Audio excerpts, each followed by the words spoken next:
Wake that ass up. Early in the morning. The Breakfast Club. Morning, everybody. It's DJ NV, just hilarious. Charlamagne the Guy. We are the Breakfast Club. We got a special guest in the building. Yes, indeed. Congressman Eric Swalwell. Welcome. Hey, thanks for having me on. How you feeling today? I'm good. You got such an interesting story because you're a Democrat out of California. Yeah. But you were raised, your parents were Republican. Yeah. So you were a Republican at one Yeah. point.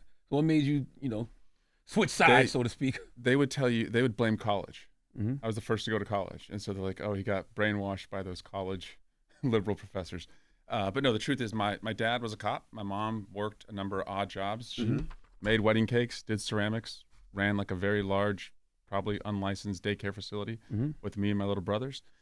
And I was the first one to be able to kind of get out. And when I left the town I grew up in, was called Dublin, and everyone around us called it Scrublin, I started to realize that, and I think very much resented that it felt like there were like two paths of opportunity in America, like certainly in my community, which was like if your parents knew someone or they had like means or they had connections, like you could go and try and be anything. And if they didn't, then you had to like work your ass off probably twice as hard as anyone else. And so I started looking at like different political parties, and I thought, well, Democrats believe in kind of a free market approach, which is like when we're at our best, I think that if you work hard, no matter who you are, you should do better and be and dream bigger. And Republicans I saw was like a free for all approach. But the truth is I went to college on a soccer scholarship. So I never really thought beyond the next game. It was only when I got injured that I had a high school mentor, a teacher. He said, why don't you go to DC, rehab the injury, intern for your member of Congress, and see if you liked it. And I happened to be there summer of 2001. I loved it. And I was working for a very moderate Democratic member of Congress. Her name was Ellen Tauscher.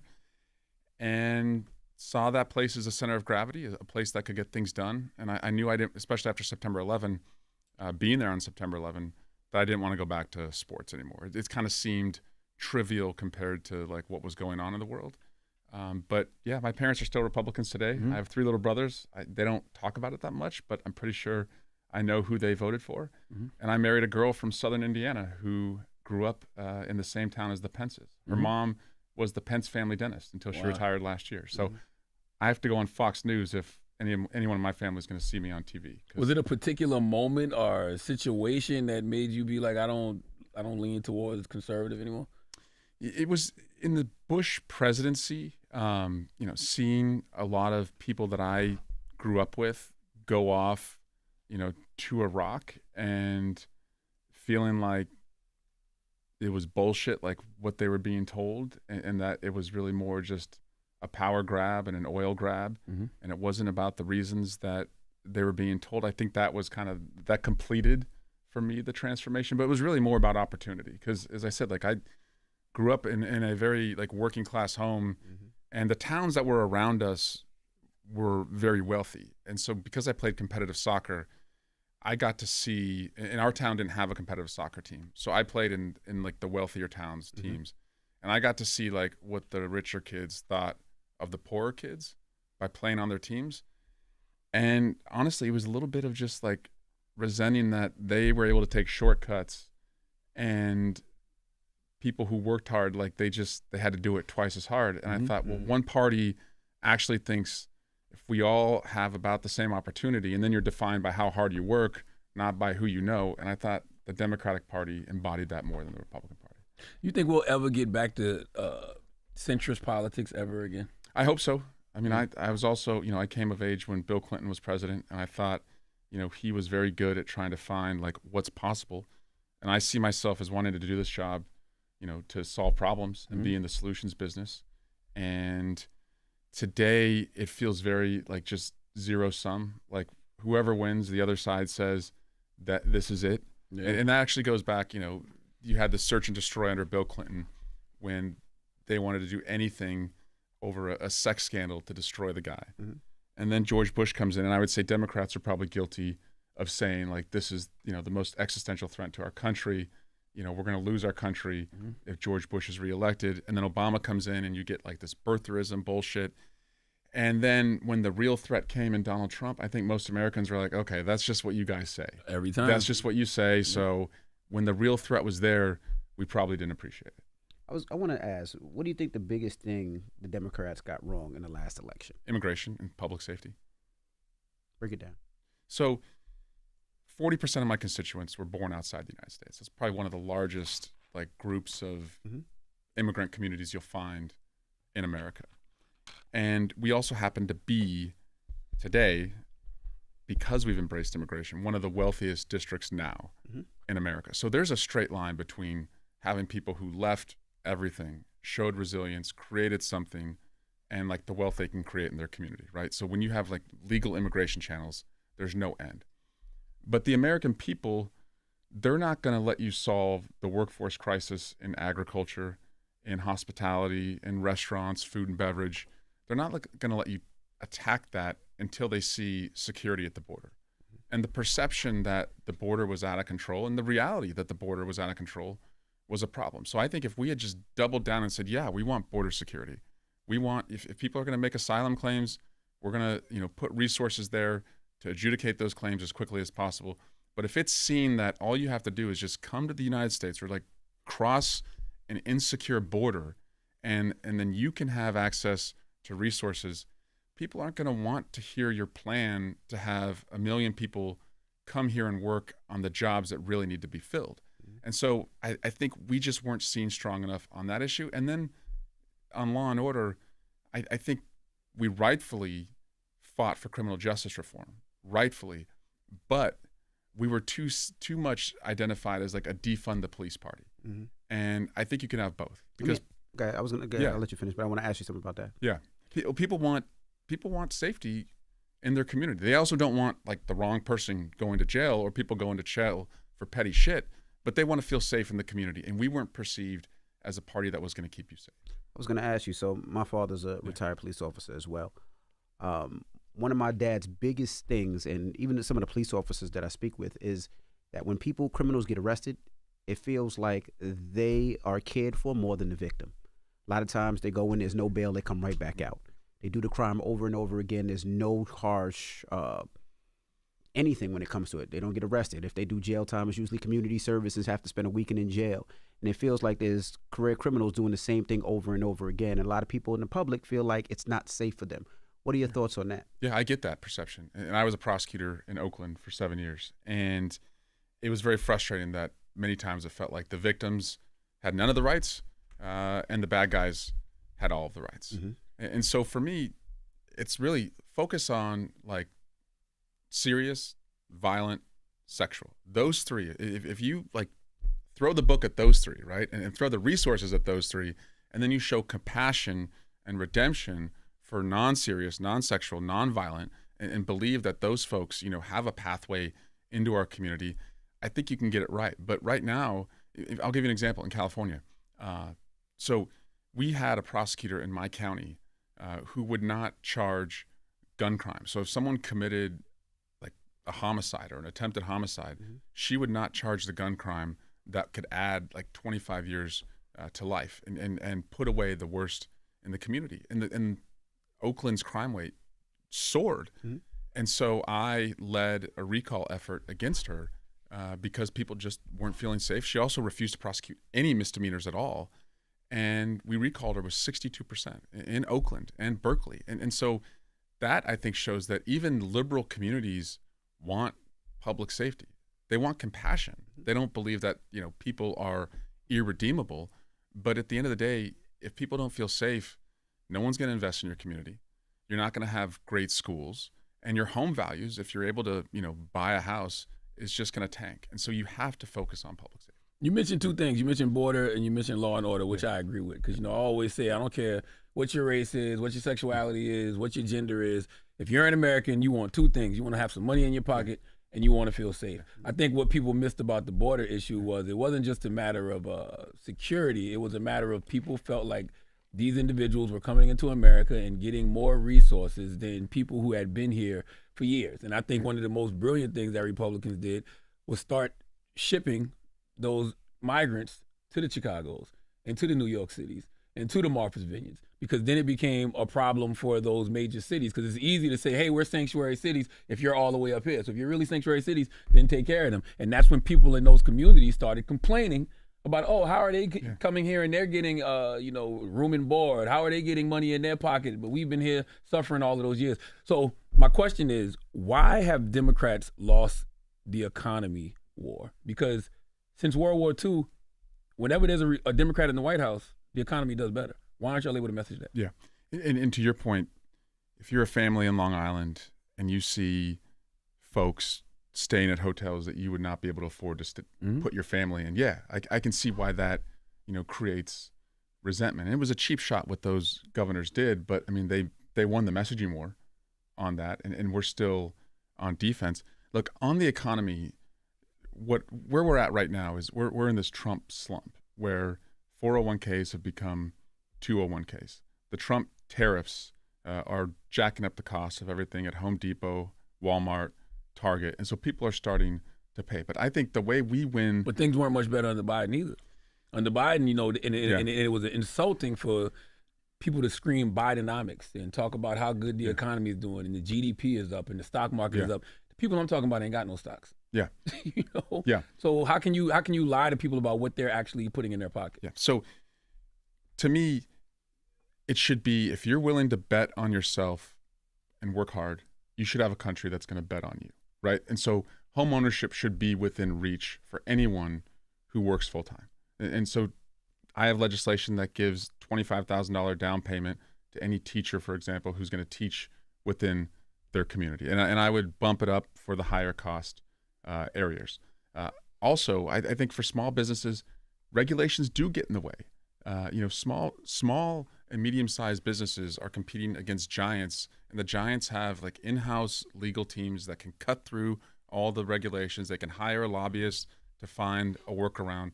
And small and medium-sized businesses see these regulations as some of the biggest hurdles. And so I would look at, for example, for a small business, if you start a small business in a community, I would let you defer your taxes for the first 3 years. You got to pay them, but once you hit 3 years, which is about how long it takes to, get not post revenue, but post profit, then you can start paying your taxes. But I would do more to give people incentives to invest early on and allow them to ride out those early years so that we are an entrepreneurial society. And I think that's where Democrats are at our best, is when we bet on people who are willing to bet on themselves. I think Democrats miss people, though, because when you talk about home ownership and small businesses, that's literally like a middle class thing. Like you know how hard it is to be able to afford a home.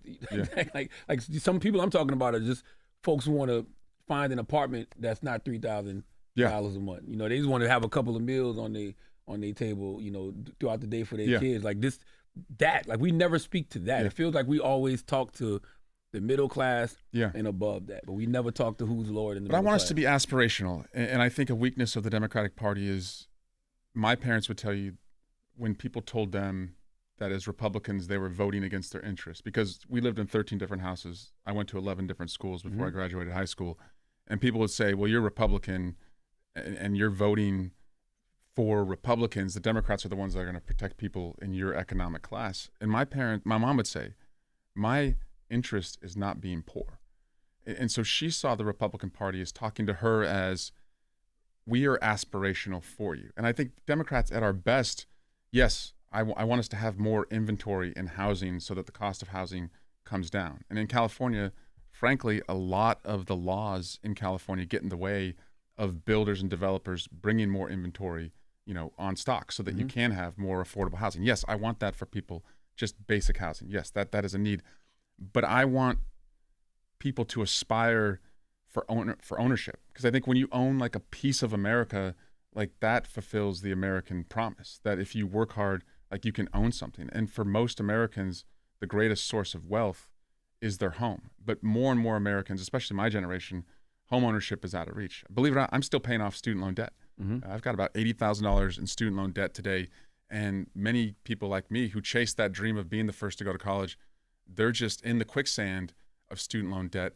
And they think that the American promise is bullshit because they don't own a piece of it. So I want us to be more aspirational, put more housing in America so that you increase the inventory and you increase the ability of people, as I said, to have skin in the ownership game. But how do we get those poor and disenfranchised people to even get to a mindset of aspirational? Because right now they're just trying to survive. Yeah, it starts in school, and it's going to get worse with AI.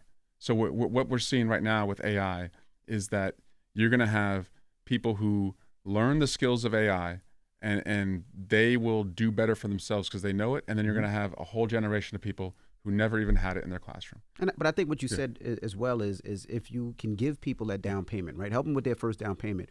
Also, what they do with teachers and police officers in certain areas, help them with their taxes if they live in certain areas. If you do that, it gives people 3 to 5 years to at least get on their feet and to start off. And that gives them the foundation to at least help them out if people are able to do it. But if you help them out with their first down payment and their taxes is still high and their state taxes are still high and then egg prices are through the roof and orange juice is through the roof, they're gonna lose their home. Yeah, and when you're taxing wages and the wealth, their income is not in wage and salary, and their taxes are much lower because it's in either stocks or funds. Well, they know how to play the game. Investments. Yeah. So you have unfairly set up the equation where wage workers are actually proportionally pay more of what they make, and that's wrong. And I would flip that. I want to ask you: is the Republican Party a bigger threat to democracy than foreign adversaries right now? Yes. Why do you say that? They're the accomplices in the Republican Party to Donald Trump, because they are so afraid of this guy, and it is like a cult. Like, they are terrified. Well, one, they believe, many of them see in him someone who's willing to do what they've always wanted to do, but were never able to do. And then the others who could pump the brakes and stop it, and the margins are close enough in Congress that it just takes a few to stop it. Those who know better are terrified. So I hear this so that there's a couple places where I go where I get the real from these guys, where I hear like what is really going on. It's the house gym. So there's this members gym where only members can work out. The fitness staff. They don't look like they're in shape at all, but go ahead. That's right. They should probably spend more time there. Just talking. But only members are allowed. So you can have, there's no cameras, no phones allowed. Thank you, Anthony Weiner. Those photos came from the members Hilarious. gym. And that's where I hear like what's really going on, at like the workout stations or being on the treadmill next to someone's elliptical. And I used to think it was that they were afraid of losing their jobs. And it's not that they're afraid of losing their jobs. They're afraid of their personal security. And one member recently told me, he said, look, my wife told me, like, the phrase was, don't be the tallest poppy in the field. Like, if you speak out, life's going to be hell for your kids. I'm not going to enjoy going to church. We're not going to be welcome at the country club. We're going to get all these death threats. So they look at like Adam Kinzinger and Liz Cheney, and they're like, that is hell. Why would I want that? Sad but true. To me, it's like, find another job, right? Like, there's a lot of other jobs. I hope I work with people who are otherwise employable. Like, this isn't the only job you could get if you're in Congress. But for a lot of them, it's just personal security, because it's just one like Trump or Musk tweet. And now, and because I live it every day, now your life's turned upside down. And you have the death threats, and you probably don't have the resources to protect yourself. Right? And so that's a big chunk of it. Then for the others, who I call accomplices, you've got this professional wrestling environment. So I will bump into people in the gym. I'll give you an example. During the second impeachment, I was one of the prosecutors for Donald Trump. And on a break from that trial, I was in the restroom right off the Senate floor, and Ted Cruz is at the sink next to me. And as we're both washing our hands, he puts his fist out and he goes, hey, we never met. I'm Ted. And I'm like, what the fuck? And I'm like, hey, Ted. And the night before, he was on Fox News just roasting me by name. And he could tell I was confused. And he goes, I want you to know, you're doing a really good job out there. And I'm like, what are you talking about? And then it occurred to me, oh, like, we're in the bathroom. There's no camera. We're not in a hearing. He's not on Fox News. It's just professional wrestling. Like, when we're in the hearing room or we're on the floor, he's going to hit me over the head with a steel chair because that's what he thinks the fans want. I call the fans constituents. He thinks of these folks as fans. But when no one's around, it's just two guys broing out because to him, it's just entertainment. And so there's so many of my colleagues who I don't even know what the hell they believe because they act one way on camera and then a completely different way when the camera's off. And the way that they're acting on camera is to completely enable and be accomplices to Donald Trump. But isn't that all of y'all though? I don't think so. The reason I don't asked think that, so. I hope not. I just finished reading The Original Sin. Mm-hmm. So when I hear you talk, I'm like, well, what was the Democrats' excuse when they chose to be accomplices in the cover-up of Biden's physical and mental decline? It's the same thing. Y'all did the same. Y'all got on television and pretended to act like everything was fine, knowing behind the scenes he was not the one. Well, I don't think many of us were behind the scenes, to be that. honest. I mean, I didn't spend much time with President Biden behind the scenes. I wasn't. I didn't spend no time with him at all. Yeah. But and you saw. I get it. You seen it immediately. You know what I mean? You had your two eyes. I got it. I got it. But what the difference, I would argue, is that what Donald Trump is doing right now, to our democracy, completely taking a wrecking ball to the rule of law. But he's doing it because Democrats saw what was happening with President Biden and knew that he should have been a transitional president and didn't push for him to say, hey, Mr. Biden, good job, you won 2020, but we need something to do for 2024. I don't know if you remember, I was the pass the torch guy. Like I was in the first presidential debate. Mm-hmm. My campaign lasted probably as long as this interview. But during the debate, I said, pass the torch for that reason. I wanted a generational change then. And yes, would it have been better if he had done that once he had all of those successes, going into the midterms? Absolutely. And I do think going forward, we would be best served if the DNC put in place a rule that said we will not nominate a president who is collecting Social Security. So if you're old enough to collect Social Security, you probably should not be president. I think we have to be the party of the future going forward. So make the cutoff 67. Is it age or cognitive decline though? Because Donald it's perception though. It's perception. Donald Trump's only a few years younger than Biden. Or somebody like Bernie now. And he's crazy. He's fucking crazy. Like, you listen to the guy. He spoke to the West Point cadets the other day, and he was talking about trophy wives, right? And everyone there's like, wait, this is the guy that's sending us off, into battle. No, he's losing it too. Mm-hmm. And what about Bernie Sanders? I think we need to pass the torch. Like we have plenty of great leaders. We have a deep bench that could lead us, that are not in their 80s.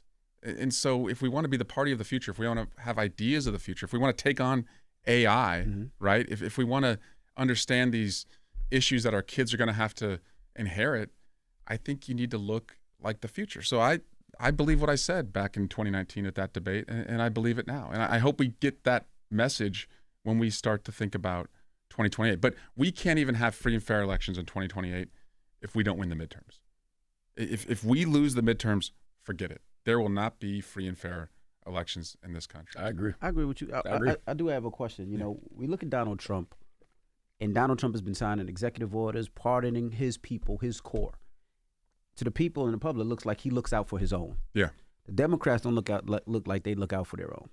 Talk about that a little bit, because somebody who sees that says, well, why am I messing with Biden where Biden wouldn't pardon his best friend? He would pardon his son, wouldn't pardon his best friend. With Donald Trump pardon anybody that rides from him. He definitely pardoned a lot of his best friends. Yeah. He wouldn't pardon Marilyn Mosley, though. Yeah. I think the issue is Democrats are weak with power. Say it again? I didn't hear you. Democrats are weak when we have power. So we had the White House, the House, and the Senate. And not a mom in America would say that her kid was safer at school. Right? So I have 3 little kids. My 2 oldest, they do mass shooter drills. They're 8 and they're 6. Mine do as well. And so they would look at Democrats and say, wait, we gave you that holy trinity, White House, Senate, House, and y'all couldn't pass background checks or an assault weapons ban. And you let the filibuster get in the way of it? So if Democrats, and Republicans, by the way, they will lean in with thin power and pass unpopular positions. So if we were as strong with power to pass popular positions, imagine how people would perceive us. Almost 80% of gun-owning Republicans believe in background checks, and we couldn't even get that done. So I think the next president and the next Democratic majority has to flex when we have power. I think we have to also we have to have an anti-corruption agenda as well. I think we have to clean up and clear out the Supreme Court, frankly, because I think Donald Trump is now just saying it out loud that he corruptly appointed judges to the Supreme Court. He's in this little fight with Leonard Leo, and he said, I was told these judges and these justices on the courts, were going to go my way, and he's upset that some of them aren't. I mean, he's saying out loud that he has corrupted the court. So we need to put in place, I think, term limits on the court. I think we need to have a code of ethics for these justices. I don't think members of Congress should be trading stocks. I don't trade individual stocks. Apparently, that's why I'm still in student loan debt. Yeah. Mm-hmm. But I do see the opportunity for us, to win the midterms, win the presidency, and flex with power and get rid of the filibuster and show people that when we have power, we know what to do with it. They should have been got rid of the filibuster. I want to ask you this about Donald Trump. Why do a lot of Democrats still talk like Donald Trump is campaigning? Like when I hear y'all speak, it's like everything is anti-Trump, anti-Trump, anti-Trump, which I understand because, he is doing a lot of things that I would consider corrupt and unconstitutional. But he's in the White House already. Yeah. Like you're not running against him anymore. You still talk like you're campaigning against him, like you're trying to convince America he's bad, he's bad, he's bad. Yeah. He's in the White House. He's the president. Yeah. There has to be another strategy. Well, the strategy should be to tie him to the Republican accomplices because those are the folks who you can hold accountable in 2 years, right? You're not going to be able to vote for Donald Trump next November, but you can vote for the Republicans that allowed these tariffs, to happen. You can vote, for the Republicans who have taken away, your access to health care. You can vote for the Republicans who have enabled the doctors who do cancer research at the NIH, to be fired. By the way, there's a brain drain happening right now where European and Canadian leaders are calling our best cancer researchers, our best cybersecurity experts, our best engineers, and saying, I'll give you a visa, I'll fund your research, come here. And so we are losing the best. So we have to tie Trump's actions to those who were also complicit because you can actually hold them accountable and you can vote them out. So what about when you see people like Elon Musk speaking out against the GOP's, mega bill, saying that it's going to add money to the deficit, or even there's a lot. I respect that. Yeah, I respect that. And I've been seeing a lot of people in the GOP do that. To me, that's something that I never even used to see Democrats do in regards to Biden. So to your point, what I think is going to happen is people are just going to lean back towards more just a traditional conservative because they still seem like they're being honest, and the Democrats still feel like they're full of shit. We have that trust deficit because of what happened in the last election. And then that's why I think the best way to address it is to promise that you're going to look like the party of the future and say, you know what, like we're going to nominate someone who looks like the future. I think that acknowledges the issue in the last election, contrast yourself with who the current president is. And by the way, it's going to be a shit show for them to sort out who their nominee is in 2028 because you have the question of whether Trump would run again, whether it would be a son. We shouldn't even be discussing it. No, because if we lose the midterms, by the way, it doesn't matter. So the midterms is my focus, and tying Trump's actions to those who are voting on all of this in the midterms, that's the way to win. But our message has to be, as I said, aspirational. That if you bet on yourself, you will have a government that'll bet on you. That's how I'm approaching this. I'm doing town halls in Republican districts twice a month where they won't hold town halls. And I'm seeing not just the Democratic base show up, but Republicans, independents, and a lot of veterans, a lot of service member hats at these town halls because no one has fired more veterans and no one's enabled it more than Republicans in Congress. And so we have a real opportunity in the midterms. We need just 3 seats, and we can cut our time in hell in half by winning the midterms. I was reading the Wall Street Journal yesterday, and they asked the question about David Hogg. We had David Hogg here a couple weeks ago. The question was, is David Hogg Democrats' worst nightmare or their savior? I'm on David's board, and I was on his board when he founded it. I've known him since Parkland because that's the issue I care the most about. Look, David's not wrong that the question is not, are you far left or center left? It's, will you bring old tactics or new tactics? I agree. And if you're not up to bring new tactics to take on what's happening, then these times are revealing who should lead and who should leave. I agree. So, I mean, I think that anybody who is not putting up the proper fight, they should be primary.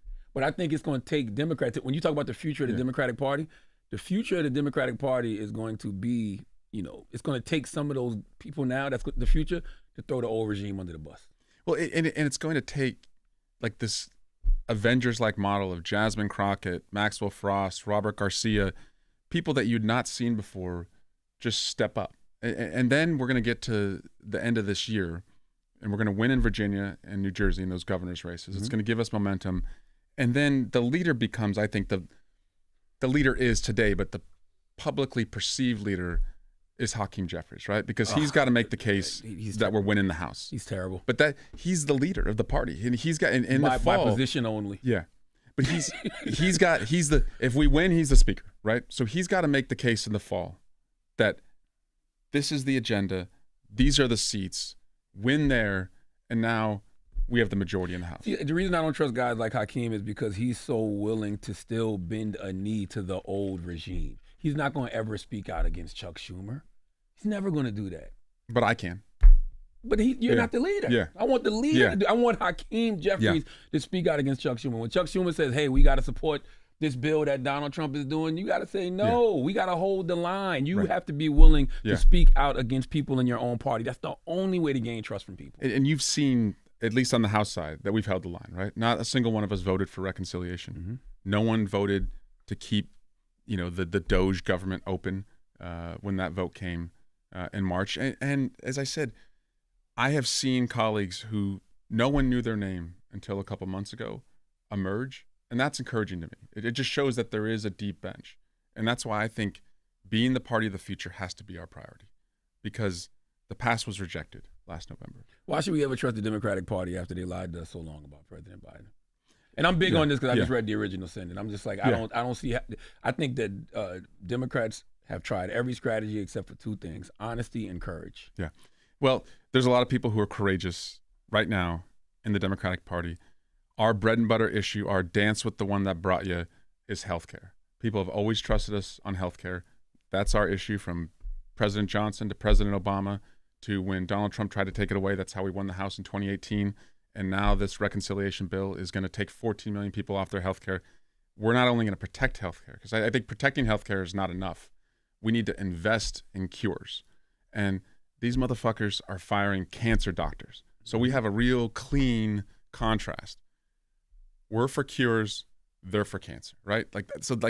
That's why you should trust us, because 40% of Americans are going to get a phone call from a doctor to say, I'm sorry, you have cancer. Mm-hmm. And so you're going to, if it doesn't come to you, it's going to come to someone you know. And so you want the party that believes in your health care and that you have a right to fight it and not go broke. And I think we have a chance to do that. Do you think, well, I know Democrats do have a messaging problem, because it's almost like Democrats love facts and figures, but Republicans talk to people's gut, their emotion. When will y'all learn to hit back emotionally? We think messaging is winning a Harvard Law School moot court competition. And I think messaging is winning a gut check at the bar or the bus stop. And so it means just speaking plainly. Mm-hmm. And when you see the other side elect a 34 count felon, you should probably see yourself as liberated to just say what you believe and not be so polished and scripted and try and project what you think a politician should sound like, because people can call bullshit. That's right. And they're calling bullshit. And so I hope what you're seeing now is more and more of my colleagues liberated. Can it produce some cringe moments? Yes. But the other part of this is to always be on. Like, always be on. And I'll give you an example. If you look at the last election, many people would say the biggest mistake Kamala Harris made was when she went on The View and said that she wouldn't do anything different than Joe Biden. I think the biggest mistake was that it would be, I think, 4 or 5 days from when she said that to when she did another interview.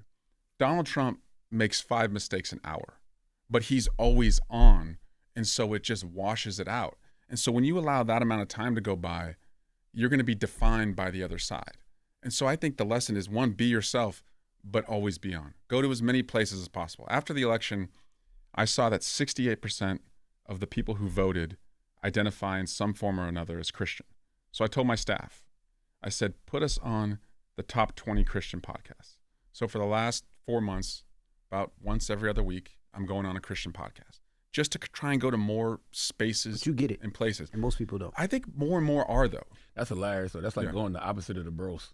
You're like, y'all go to Andrew and Theo and Rogan. I'm going to the Christian Christians, podcast. But like, I'm a Christian, and I don't want to be defined by what Republicans think of me. Like, I don't wear it on my sleeve in my politics like they do. But I also don't want 68% of the electorate to think that I don't respect or understand who they are. And so, to me, be yourself, always be on. Because if you're not always on, you're going to get defined. And this happened to us in the last election on issues that we weren't talking about that much, but they would define and exaggerate, and then we found ourselves on defense because we were too scripted and we were too cautious. But you also know, Vice President Kamala Harris, the reason she did that on The View is because nobody wanted to piss Biden off. Biden wanted his legacy to be intact. Like, you can read the original sin and see that he cares more about his legacy and his ego and how the Biden name is perceived than anything. So he put himself over the party and the future of America. So she didn't want to break away from that. I bet you she had staunch marching orders. Do not break away from Biden. Don't make his legacy look crazy. And this is a leadership test, right? Like, you have to show like whether you're going to be your own person or not. Mm-hmm. And that's what people were looking for. You came up during Obama's rise, right? I came in 2012. 2012. Yeah. So what do you think the Democratic Party lost after Obama exited? I think we are perceived as protecting the status quo too much. And when we, like, here's a perfect example. We will say, we need to protect democracy. And people are like, protect democracy? Democracy isn't working for me. Like, why would I want to protect a corrupt system?